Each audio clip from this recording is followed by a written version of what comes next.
బాధాకరం. ఒక యుగ పురుషుడు, ఒక పర్పస్ కోసం పుట్టిన వ్యక్తి ఈరోజు చనిపోవడం జీర్ణించుకోలేకపోతున్నాం. రామోజీరావు గారు నాకు 40 సంవత్సరాలుగా తెలిసాయని. ఆయన అనునిత్యం సాధన చేసింది సమాజ హితం కోసం పనిచేశారు. ఈ తెలుగు జాతి కోసం పనిచేశారు. ఒక మామూలు గ్రామంలో పుట్టి, సాధారణ కుటుంబంలో పుట్టి, ఒక అసాధారణమైన వ్యక్తిగా తయారు కావడమే కాకుండా ఆయన ఈరోజు చూస్తే ఒక వ్యక్తి కాదు, ఆయన ఒక వ్యవస్థ కింద తయారయ్యారు. ఆ రోజు ప్రారంభించింది మనం ఒకసారి చూస్తే మార్గదర్శితో ప్రారంభించి, మార్గదర్శి అయిన తర్వాత ఈనాడు ప్రారంభించి, అదే మాదిరిగా ప్రజా చైతన్యాన్ని మనం చూస్తే ఈరోజు రాష్ట్రంలో ఏ ఇంట్లో కూడా నిద్ర లేస్తానే ఈనాడు చదివితే తప్ప బయట వచ్చే పరిస్థితి ఉండదు. అంటే ఆ విధంగా ప్రజల్ని చైతన్యవంతులు చేయడానికి కానీ, విజ్ఞానవంతులు చేయడానికి కానీ అనునిత్యం సాధన చేశాడు.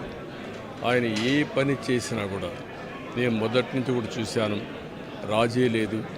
40 ఏళ్ళుగా నేను ఆయనతో కలిసి ఉన్నప్పటికి కూడా, ఆయన పరిచయం ఉన్నప్పుడు కూడా ఏ రోజు కూడా ఆయన ఒకటే చెప్పేవాడు, మీరు ఏమి చెప్పినా నేను మాత్రం ధర్మం ప్రకారమే పనిచేస్తాను, విధి నిర్వహిస్తాను తప్ప నేను ఎల్లప్పుడూ ప్రజాపక్షానే ఉంటానని చెప్పి స్పష్టంగా చెప్పిన వ్యక్తి రామోజీరావు గారు. అంతేకాకుండా నిన్న చనిపోయే వరకు ఆయనకు ఒకటే కోరిక, నా కోరిక అంతా కూడా నేను అనునిత్యం పనిచేసి పని చేస్తూ పనిలో చనిపోగలిగితే అది నాకు ఆనందంగా ఉంటుంది. అంతేకాదు, నేను చేసే ప్రతి నిమిషం నేను బ్రతుకున్నంత వరకు ప్రజల కోసం పనిచేయాలి, పని చేస్తూనే ఉండాలని చెప్పిన వ్యక్తి రామోజీరావు గారు. కానీ ఈరోజు మనం చూస్తూ ఉంటే ఆయన నిర్మించిన వ్యవస్థలు శాశ్వతం. ఒక ఈనాడు శాశ్వతం, అదే మరి ఈటీవీ శాశ్వతం. ఇది కాకుండా చిత్ర పరిశ్రమ కూడా ఎనలేని సేవలు అందించాడు.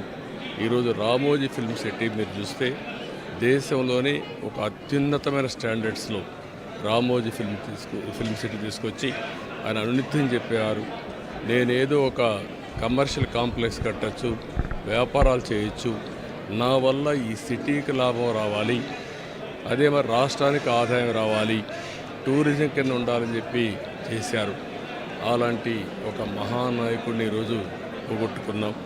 తెలుగు జాతి వెలుగు, తెలుగు వారి గుండెల్లో చిరస్థాయిగా ఉండే వ్యక్తి, అలాంటి వ్యక్తిని పోగొట్టుకోవడం చాలా బాధ అనిపిస్తుంది. ఏదేమైనా ఆయన ఇచ్చిన స్ఫూర్తి ఉంది.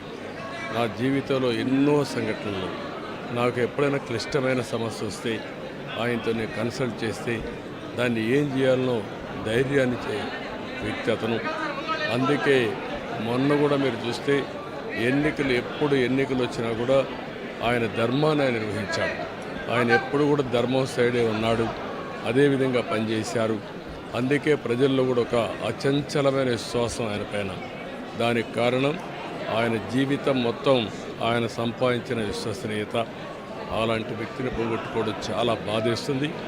ఏదేమైనా ఆయన ఆశయాలు తెలుగు జాతికి ఉన్నాయి. ప్రతి ఒక్కరు కూడా ఆయన ఆరాధిస్తారు. అందుకనే ఈరోజు ఒకటే కోరుతున్నా, ఆయన చెప్పిన విషయాలన్నీ నా చెవుల్లో ఎప్పుడూ రింగుమంటూ ఉంటాయి, వినపడుతూ ఉంటాయి.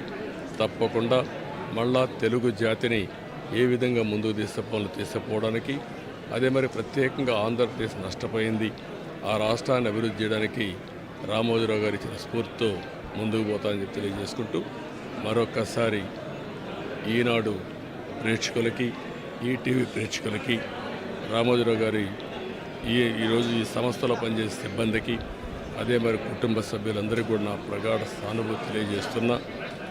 వారికి భగవంతుడు ఒక శక్తిని ఇవ్వాలి. ఆ శక్తితో మళ్ళీ ఈ లెగసీని కంటిన్యూ చేసి రామోజీ గారి యొక్క స్ఫూర్తి చిరస్థాయిగా ఉండడం కోసం వాళ్ళు పనిచేస్తారని చెప్పి ఆశిస్తున్నా. అదే సమయంలో ఆయన ఆత్మకు శాంతి కలగాలని భగవంతుడిని మనస్ఫూర్తిగా ప్రార్థిస్తున్నా. ఆయన చేసిన పనులు శాశ్వతం. భవిష్యత్తులో కూడా తెలుగు జాతి గుర్తుపెట్టుకునే విధంగా చేశారు. అలాంటి ఆయనకు మనశ్శాంతి కలగాలని భగవంతుడిని మనస్ఫూర్తిగా ప్రార్థిస్తూ తెలుగువారి అందరి ఆశీస్సులు ఉన్నాయి. ఆ ఆశీస్సులు ఆయనకి ఎప్పుడూ ఉంటాయని చెప్పి కూడా కోరుకుంటూ అందరి దగ్గర సెలవు తీసుకుంటాం.